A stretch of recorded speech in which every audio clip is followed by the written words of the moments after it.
Здравейте, аз съм Николай от TrainerBG с нови предложения за заглавни слайдове. Днес ще разгледаме още два примера за оригинален дизайн и този път ще излезем извън рамките на техниките, за които говорихме в предните уроци. Готови ли сте? Започваме! City at Night. Лек и приятен дизайн с много възможности.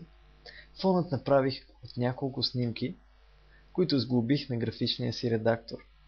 Важното тук е да използвате снимки, за които имате това право. Има много уебсайтове, от които можете да си свалите различни изображения, безплатно или срещу скромна цена. Толкова за фона. Шрифтът, който съм използвал, се казва Broadway и ми изглежда доста подходящ за нещо, наречено City at Night.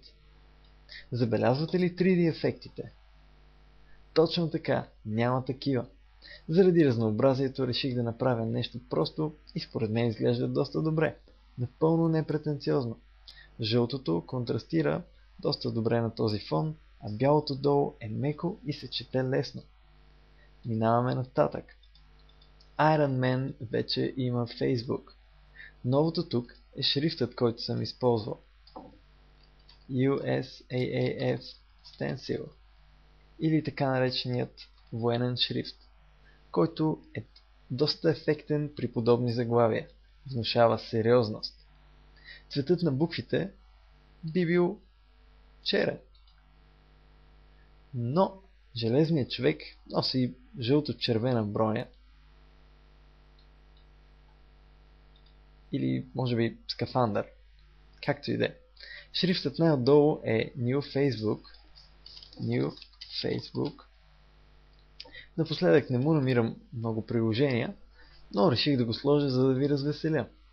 Използвал съм 3D ефект на буквите, който подсилва усещането за метал, а най-отдолу е сянката, която прави буквите да изпъкнат върху ламарината отзад. И, тъй като вече използвахме тази текстура във втори урок, реших да ви направя изненада и да ви покажа един бонус дизайн. Nihongo, или иначе казано японски език. Фонът отзад е от снимка, която Слави направи за мен и ми се стори доста подходяща за това японско заглавие. Белият прозорец отзад помага да се разчетат буквите, или в този случай иероглифите. Можете да го обърнете хоризонтално и така да напишете текста си. Ето така, например. Това беше от мен в третия видео съвет за заглавни слайдове. Материалите, които използвах, можете да свалите безплатно от TrainerBG в секцията видео ресурси. Очаквайте следващите видеосъвети, в които ще научим повече за изтриването на обекти, както и за триизмерните ефекти. Аз съм Ники от TrainerBG. Пожелавам ви много успешни презентации. До скоро!